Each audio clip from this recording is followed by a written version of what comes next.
Hi everyone, this is Rohit from Lifestyle Mastery, and today I'm excited to have Justin Michael, who's an outbound sales maven who has built the deepest client acquisition methodology of all time, which is called the Justin Michael method. Justin is the best-selling author of Sales Superpowers and Tech-Powered Sales, which has proved that over 75% of top funnels can be automated by raising a technology quotient. Welcome to the show, Justin. Yeah, thanks so much for having me, Rohit. I'm excited to be here and appreciate the auspicious introduction about automation. I am known for that. I've had many pictures of a robot face, which look better now with ChatGPT with a stable diffusion and mid-journey. The Yeah, robot yeah. guy, right? Awesome, but how did you get your start in sales? What got you interested in that? So I fell into sales when I was 21. I was actually in music marketing in the age of MySpace. And I was an A&R and for independent record labels and music, and I was doing a lot of promotion of these bands and management through MySpace. And in my mid 20s, there were startup incubators doing e-education and fundraising SaaS, and I met some investors that brought me in to do guerrilla marketing right at the time of when Facebook was starting, which is ironic because I eventually about 5 years later, worked for Sean Parker directly in one of his philanthropic ventures, which was called causes.com. Interesting. How was it work?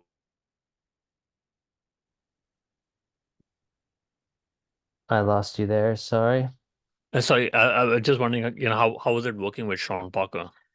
Yeah, I mean, at this time, he was very much into his Lord of the Rings character. So he had a very cool staff of Gandalf, which I thought was amazing. But the guy's very down to earth and brilliant. I was pleasantly surprised. I learned a ton. Interesting. Before the call, you mentioned about hypercycle and hot skill exchange as well as your consulting business. How do you manage to work around all these businesses, and what in particular are you trying to achieve from both the Yeah. marketplace and the community? Yeah, so I would definitely give credit to my co-founder, Julian Imchinsky, who is the brains of the operation. And the secret is very deep work in Asana and being a whiz at project management, which I am not. But yeah, you have to be pretty ruthless with your time in a way.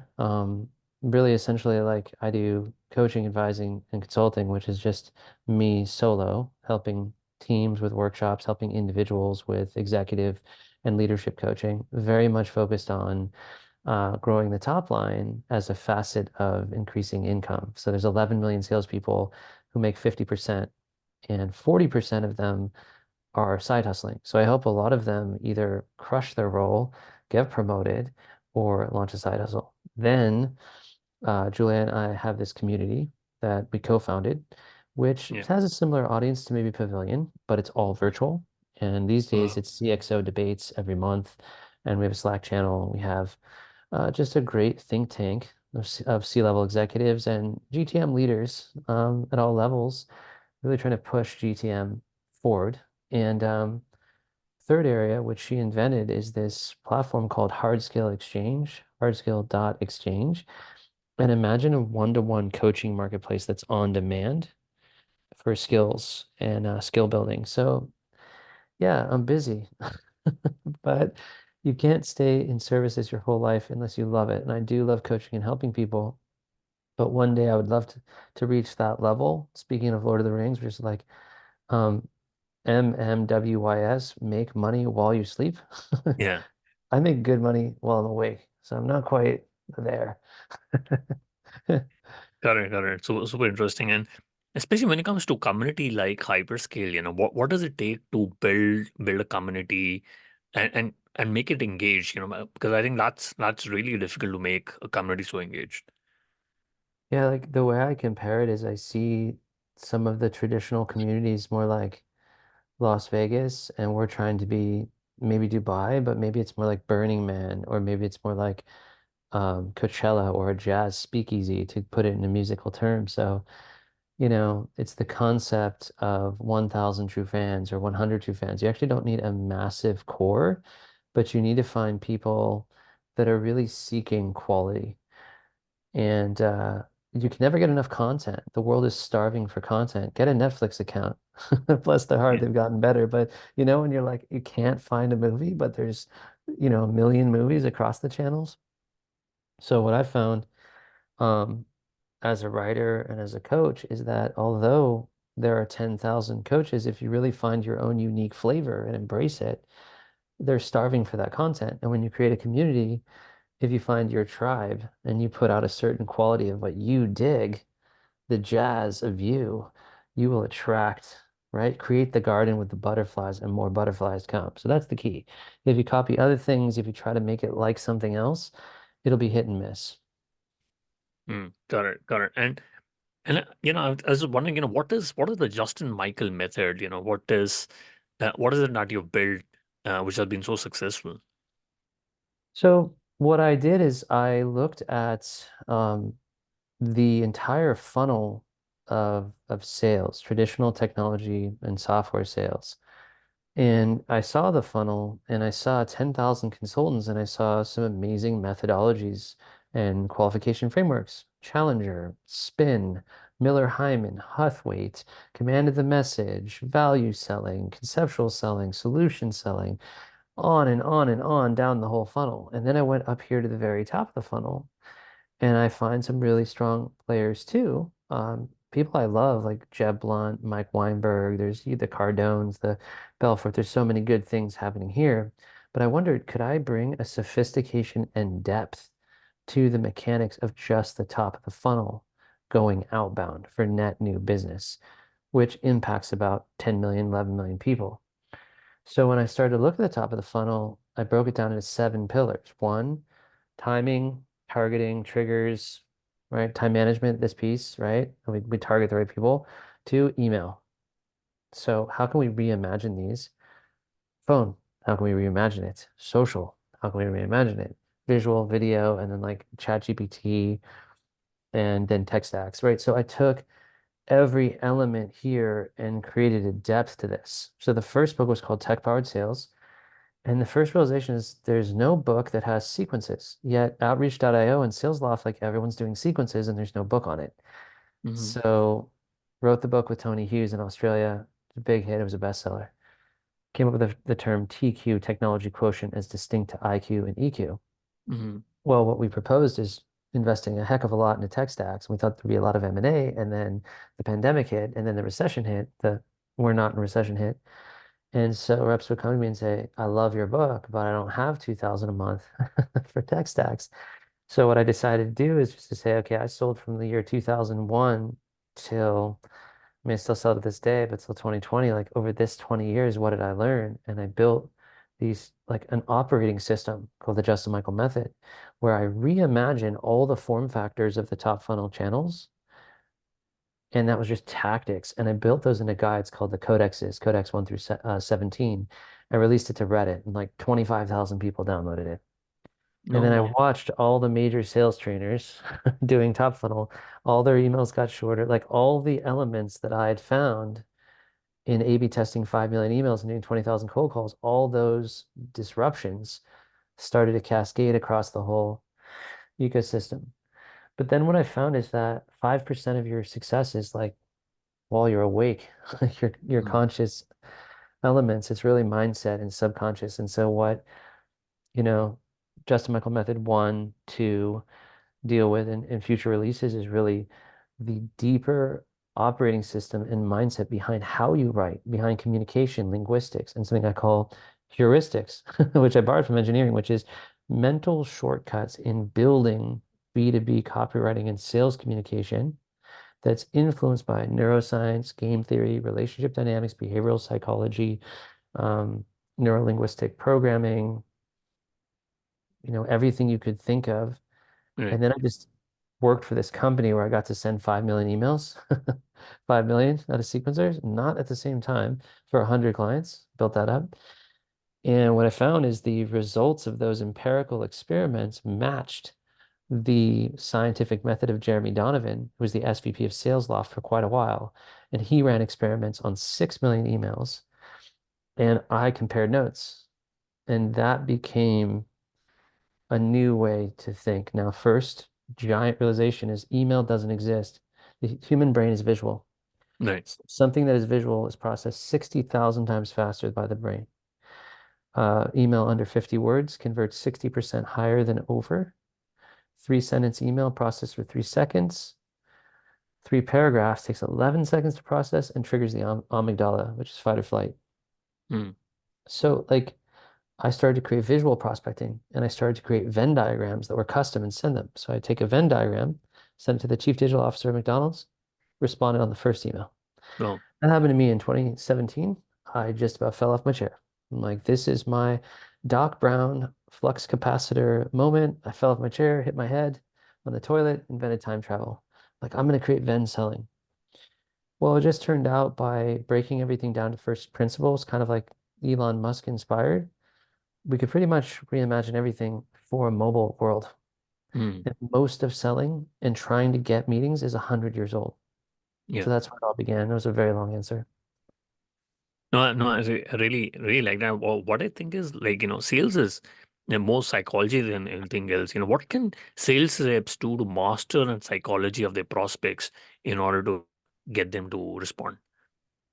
There's a lot that comes out of parallels to, you know, human relationships and dating. Like you can't just smother people Mm. and love bomb them and overwhelm them.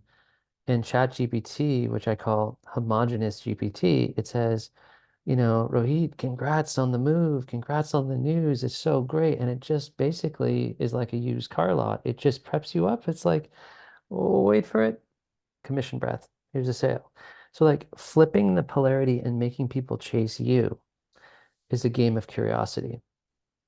Because human beings, they love to buy, but they hate to be sold. Yeah, true. So there has to be an art of enchantment and intrigue and mystery and creating desire.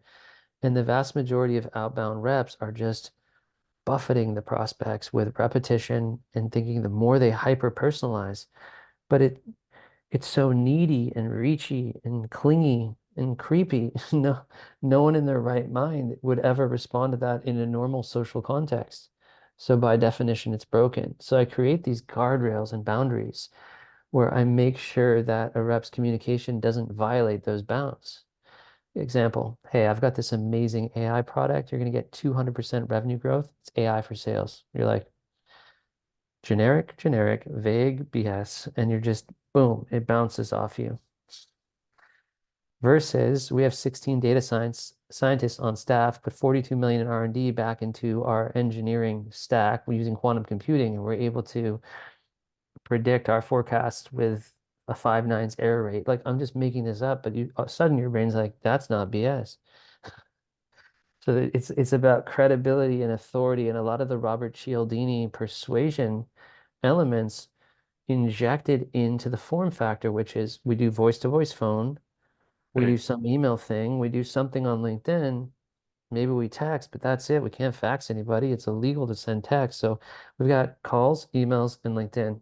And then it's like Sales Navigator, a dialer, data how to zoom info, Yeah, and in-mails and all these are limited how much we can send. true. Like modern technology selling is only these like four narrow form factors. And the only solution has been send 1,000 emails a day. And now Yeah, Google's like, you can send 50. yeah, So it's really hard, actually. yeah, People yeah. come to me like, I can't do it. I'm like doing everything everyone else says, and I have no meetings and no opportunities. And that's like where it was all born. And it's like, if you don't have the money to do it and you just have Gmail, a cell phone, a Google spreadsheet, and a basic LinkedIn account, can you use the Justin Michael method? Heck yes. Got interesting. And I was just wondering, especially this year, uh, it's been a tough year for sales guys. But how do you build relationship with prospects really fast? What questions would a sales guy ask in order to build that sort of relationship in a virtual environment? Yeah, so it really comes down to active listening. Mike Bosworth, who's a mentor, and he wrote the foreword to a book I co-wrote with Julia called Reinventing Virtual Events, where we talk about this, that's on Wiley. He talks about how the mind has 7 slots. And so everyone's running around looking for pain, but there's no more pain. There's 20,000 MarTech solutions and 1,500 sales solutions. So if you call someone, what's your pain? They go, meh, none. So it's more understanding people's priority and their objectives and what they're focused on, and then helping them, be more effective or efficient at hitting that. And what I have this cold calling methodology called route, ruin, multiply. And it always stuns people because ruin is not what's the pain, not, oh, most clients like you have these challenges. I literally ask them what's working. I Right. go toward pleasure to establish trust so that they open up to me and tell me what's wrong. So like the traditional approaches of like funneling on pain or peeling onions or trying to go for latent pain is very hard because by the time I get to you and you answer your phone, you've had hundreds of vendors pitch you with Yeah. that pain forward pitch looking for your pain. So the prospect says, don't tell them the pain, I'll get sold. Yeah. So Okay. I've had to really think of this hard with the psychology of how we open calls. Right now on planet Earth, millions, if not billions, of phone calls are made, and they Yeah. typically go like this: "Hey, Rohit, how you been? How are you?" The natural. Number one technique. Number two technique is, "Did I catch you at a bad time?" Yeah. Number three technique is, "This is a cold call. I hate making them. You hate getting them." That's Sandler from the 60s. It's brilliant because it is funny. It's humor heuristic. There's other stuff like, "You don't know me," because you're scared of a stranger, but like, or "Can I get 30 seconds?" I call all of these kind of PBOs, permission-based openers. Right. The problem is, as Oren Klaff talks about, is that we have a frame. And if I call you and lower my frame, my status, and act in a subservient or servile way, it's very hard for me to ever regain the footing.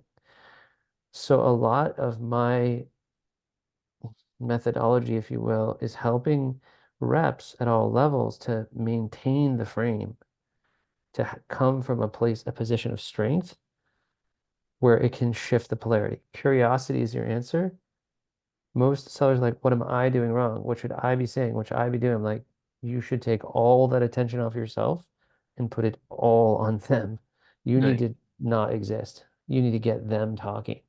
But traditional cold calling is I call you, interrupt you, and then I buffet you with logic. The minute I interrupt you on a phone, your new brain, your neocortex shuts off, and your old brain goes, irritation, danger, wait, and it can't listen. So the whole idea that if I just get a better and better value prop and pitch you from the front, I need to like hear you out, say your name, let you talk, calm you down. And then once you ask me, what's this about now, from a place of safety, I can pitch. So like a lot of what I'm doing with neuroscience is just really easy. There's two brains. Old brain, right? Klaff calls it the Right. croc brain, and then the new neocortex. Cortex. Dogs don't really have too much development here, right? And that's okay. But for us, like if you send bland emails and they're not emotional, you're just like, make 300%. It just bounces off the front brain.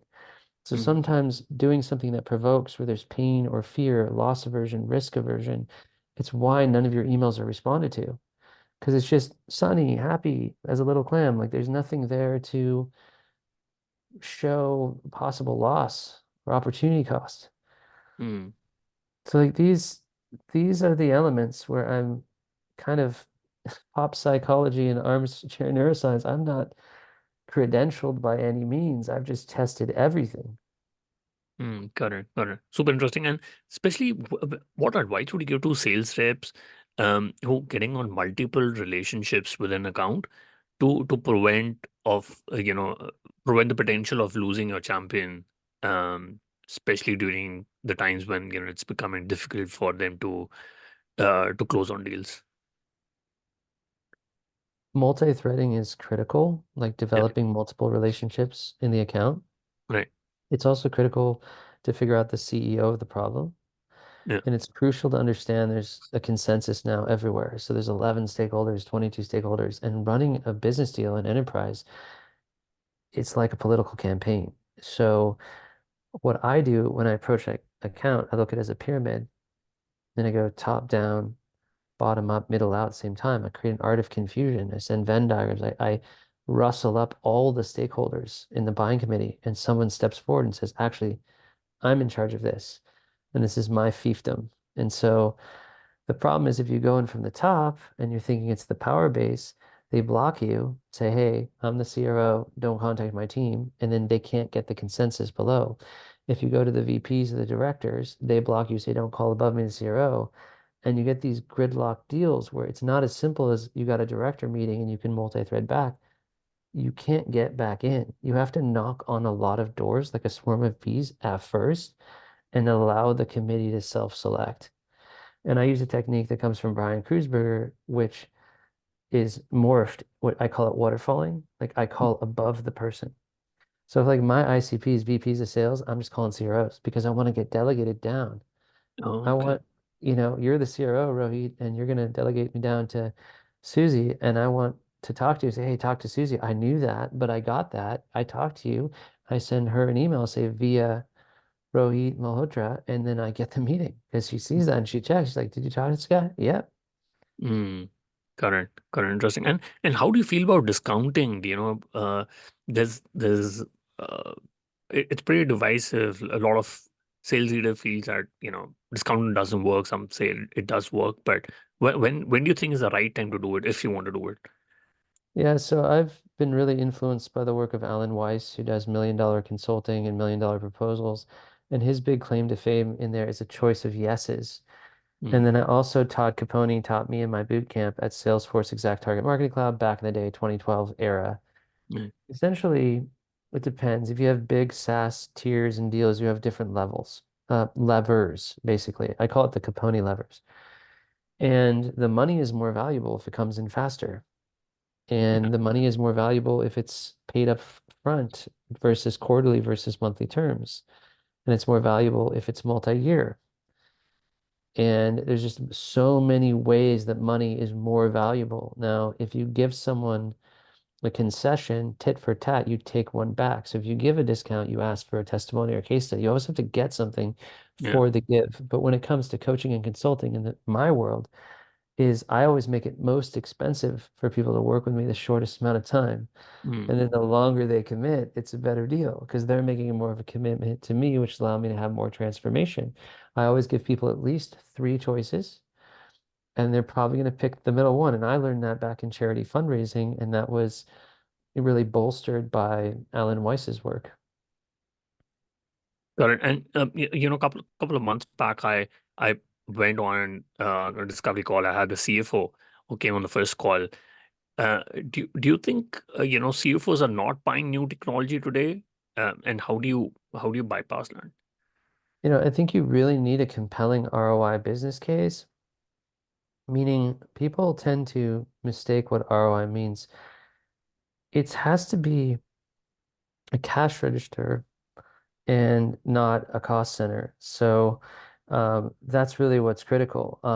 You have to be able to establish at what point they're going to make 100K back, right? So if they are going to invest 100K into a solution, is it going to get back in 3 months, in 6 months?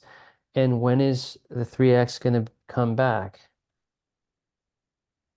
I'm Got it. actually literally handling a massive proposal right now, so that's hilarious. So sorry about that little crisis, but yeah. So if you deal with a CFO, deal with them directly and show three business cases, literally like small, medium, and large, depending on the payback period. Like kind of like when you go to invest with a mutual fund and they say conservative, medium, they should say like crazy, but like aggressive, right? Because um, when I was doing big Fortune 500 deals, you would have to have at least a 3X return. And sometimes they Right. had a VP of financial planning and analysis that would calculate that with you because that was their policy in the enterprise. And we were getting like 18X return. We're getting these awesome returns, so we felt justified in putting that up. But if you have like ephemeral software where you don't think it's going to make money back, I would do what Matt Dixon suggests in Jolt Effect and do a POC or a paid POC that's affordable or an audit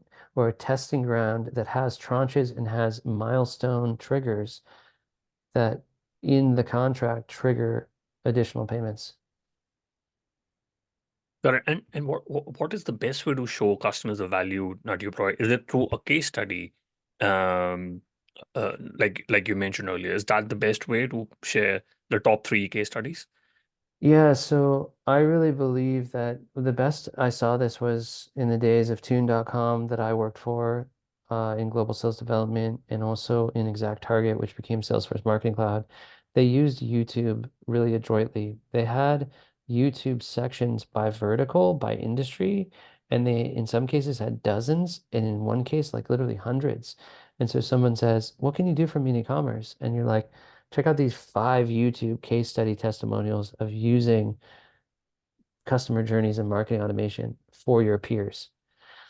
So your best sellers and advocates are your customers because of relevant social proof, which is that Cialdini concept. So um, for me, what makes me really interesting as a consultant and coach is I lower the veil.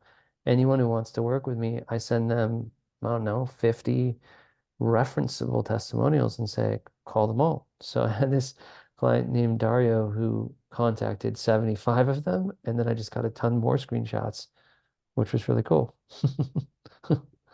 That is super interesting, and especially with sales leaders, who are looking at sales forecasting for next year. How would you advise them to approach sales forecasting, and what works, what doesn't work for them?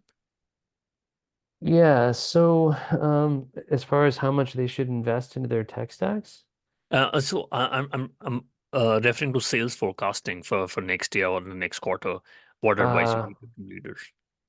yeah, I mean, oh man, that's a tough question, right? I mean, I think it's important to invest in some type of technology that can give you a more accurate forecast. The biggest problem with forecasting is unclean CRM data and manual CRM notation. So right now, there's this company called Attention.tech.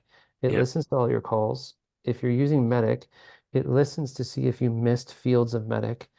It kind of like looks at top performers, it assesses what's going wrong, it synthesizes notes and summaries from that, and then inputs it. The I would seek cleaning up the CRM and having perfect information to forecast against, because I think the bigger root cause of the lack of forecasting is dirty data. Now, to improve forecasts as well, get your AEs to prospect hmm, and make sure that they're not relying on SDRs, inbounds, and events, but right. 40% of their number is self-sourced and make that a KPI, an OKR, a policy, an MBO, whatever acronym you want to give it.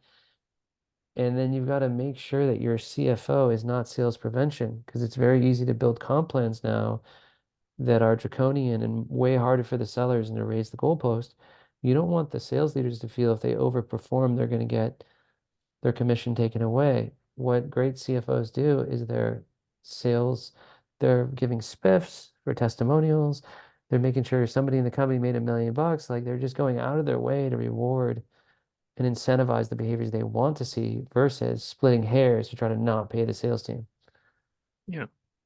Yeah, I recently had Anis from Attention take on my pod. We'll put that in our show notes. And how do you celebrate, or do you celebrate when quotas hit, especially for sales teams who are able to hit their quotas? And how do you find that balance between pushing further and harder, but also celebrating the wins?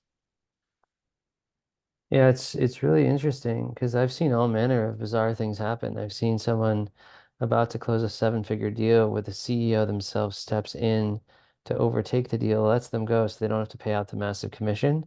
Mm, I've seen senior leaders, CROs, VP of sales super closing around the reps.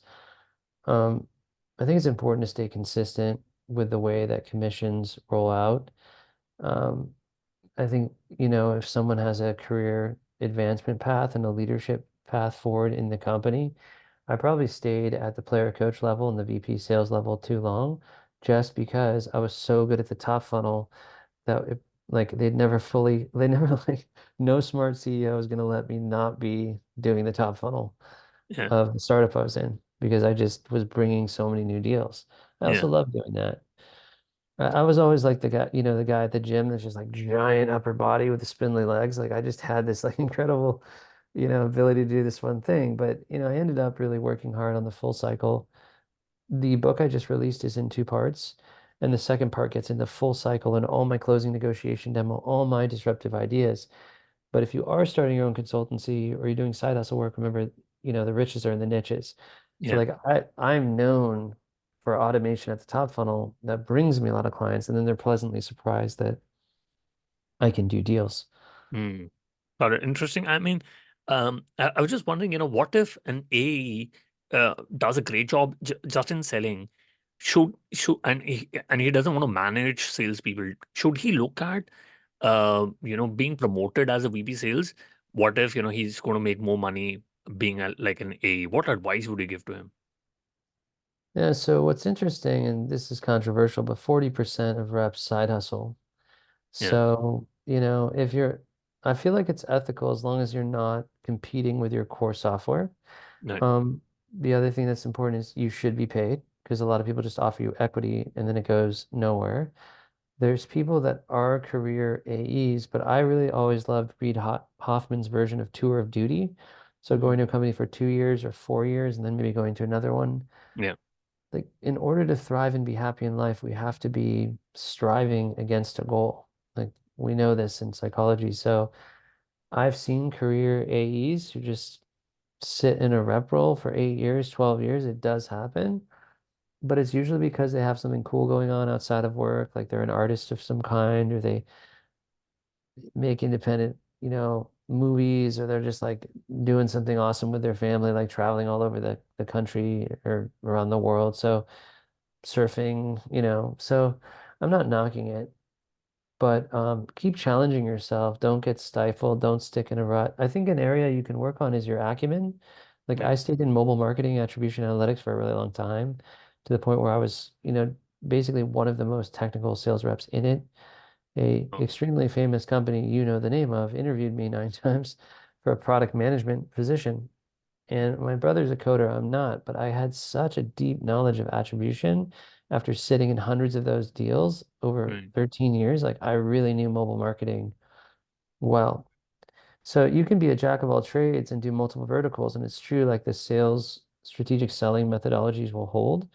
But if you couple that with deep domain expertise and acumen, it's pretty lethal because you don't even need a sales engineer or solutions consultant all the time. It's still great to have, but it's not a crutch for you then. Like you can, like you should be able to technically demo your own software. And I only learned this to the very end of my career was I actually able to do that.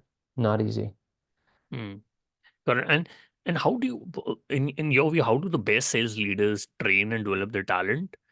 Um, is there any specific uh, examples that you can share where leaders have done a great job in uh, developing their talent? Developing their acumen. The talent, the sales talent. Yeah, I mean, I've seen that the best sales team I was on, all the way up to the senior leadership, they were really modeling the behaviors of leadership. So I worked for this guy who's Ryan Buma. He was in the ISV for Oracle and he ran that under Mark Hurd. And as the CCO, which was in this company a CMO and CRO, he said, everybody prospects. So here's a chief revenue officer and he's prospecting. Now, you would imagine that's happening a lot, but like it's not always the culture. It's sometimes a management culture of dashboards and managing up and down. So I think like my favorite GMs and CROs, like they were on the road with me to Atlanta. They were showing up in New York. We were doing the customer events. We were side by side developing the revenue of the business. And so, I think that the leadership creates the culture. And so that boldness and that customer centricity and wanting to get out there very close to the customer from the senior leadership is awesome. Now, the downside of that is if they super close, meaning they start just doing all the business deals and they don't give you enough autonomy to be able to do it on your own and really develop new skills. So like that's a coaching point. If you're extremely good at execution as a leader, it could bite you because you just build codependent reps. Mm. Correct. And you've written two best-selling books, Sales Superpowers and Tech Power Sales. Wanted to talk about what's the biggest challenge of writing a book along with doing the consulting work and building a community. What's been the biggest challenge for writing this book? So it's weird because since I was 10 years old, I was told like you're going to be a published author. Like I had a Oh, teacher in third grade is like, okay, I've had 5,000 students and you're most likely to be a published author. So be a teacher, a banker, an author or something. So I didn't think anything of it. I put out my first book when I was 40, 30 years later. So I was told that in 1990. So for me, like weirdly, I have an odd ability with writing because my father was a linguistics PhD. So like I can sit and writing for me is like therapeutic and I can just like build books in quite frankly kind of shocking amounts of time. And I always just had that dormant ability because I grew up with like Encyclopedia Britannica and 10 unabridged dictionaries, like Indiana Jones style, where we're like looking at the Sanskrit and like the old Welsh derivation, etymology. So Uh, like I'd say that my new publisher, Jeremy Jones, who's phenomenal, he's really stressed like outlining the book, the organization, outlining the subchapters, and then writing to that outline. So I recently tried that and it sped me up even more because I'd never once planned anything. I normally just like sit down and crank out, in this case, it was 96,000 words. It was a two-part book. So actually the book is Sales Superpowers and then Justin Michael Method 2.0, and that's what's on the market now. Got it. And any advice on, people who want to write books? What's one main thing you would advise them? I mean, Jeremy does coaching around this. You don't know what you don't know, but I would say like your own perfectionism limits you, especially writing a business book. So if you're really concerned about it being like A plus form and syntax, just let it flow, let it rip from your heart and soul and get all your thoughts out, even if it's repetitive and weird. Um, write in a simplified fashion for a wide audience. And I resisted that. My first book, Tech Powered Sales, is like there's too many Scrabble words in there. I mean, like, look, I know this word. Look how, complex this can be. This one, I work with editors in UK, and it's a high school level, but like all my most complex concepts are broken down to a fundamental simple level where people can like learn it and apply. So the utility of your content is critical, unless you're like actually writing a philosophy book. And should you use ChatGPT to write a book? The problem with ChatGPT is I could see things that are ChatGPT-ized. Yeah. I can see the repeating pattern just because my brain sees that. So like I personally don't use it in sometimes for posting things it'll enhance or I'll use it like Grammarly Go in writing. Grammarly is an awesome tool to use ChatGPT to quickly grab better grammar. Like that's not needed anymore to know the grammar to a degree. So that's been a huge edge. Hmm. Got it. I quickly want to do the top three. What's your favorite business book? Oh man, favorite business book of all time. So many I love. I mean, when it comes to a sales perspective, I really love this book called New Power-Based Selling by Jim Holden. He talks about the fox. It's like the situational fox, the CEO of the problem. That really helped me understand enterprise selling. I'm really digging this new book, Business of Expertise by David C. Baker. I love that one. Those are a couple. I think they're unique. Maybe stuff people haven't seen. Got it. Will put down in the show notes. And if you could go back in time when you started your career in sales, what is the one thing you would have focused on or done anything differently?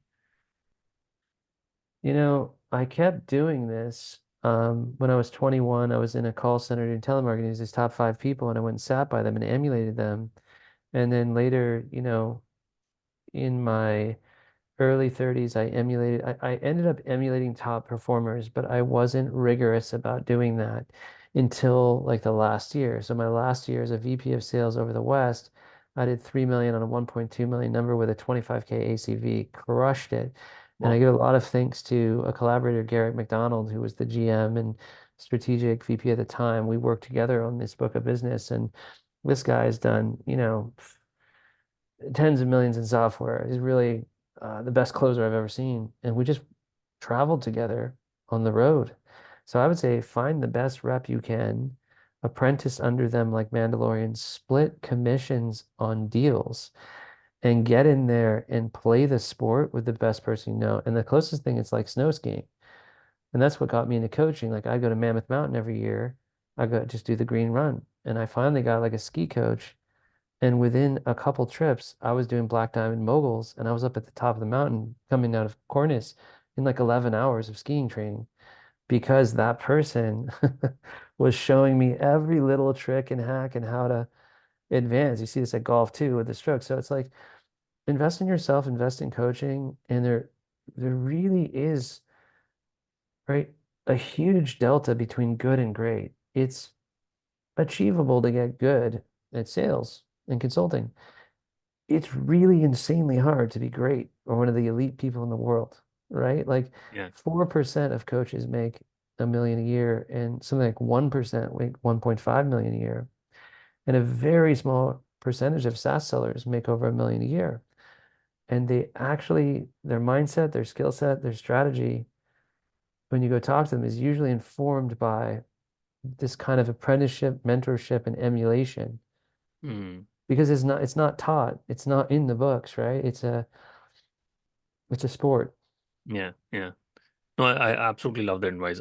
Do the apprenticeship under some of the best. And what's your favorite online tool, for example, Gmail, Slack, Zoom? Yeah, like these days, Grammarly Go is my go-to because I get to like speed up my emails with a little GPT, but I always say you gotta like see the angel in the marble and carve until you set it free, the Michelangelo. Um, I like this company Cloud Lead because they get me very clean data. I like attention.tech because I like the idea of an AI listening and then uncovering things to me. I really love that concept of algorithmic guided selling. That's actually what Julia was working on before. AI should be smart and coach you Yeah. and provide you with the next best. It should be watching you and predicting what you'll need to do next and giving you efficiency, which gives you energy and more effectiveness. And there's just a vast arrays of tools being built. Clay.com is really cool. It's like this interactive spreadsheet that ingests everything and then throws it through AI, and you could just create this crazy hyper personalization at very high scales. This guy Eric Nowoslavsky, who is one of my proteges, is going very far with that stuff. So yeah, Got it. We'll put that in the show notes. Justin, what is the best way people can reach out to you and know more about you and the book Sales Superpowers? yeah. So I think I have this URL, justinmichaelmethod.com. Just go to Justin Michael on LinkedIn. You'll see Hype Cycle. You'll see Hard Skill Exchange. If you go to, just put in sales superpowers, you'll find the book. It's got almost 204 stars now. It's selling at the pace of gap selling. I'm extremely elated. And if you're inspired, please leave a review. And yeah, if I can help coach you or your team, to 5x your income or pipeline, like, let me know. Awesome. We'll put that in the show notes. Justin, thank you so much for taking our time and speaking to us. I really enjoyed my conversation with you. Thanks so much, Rohit. It was great. It was a blast.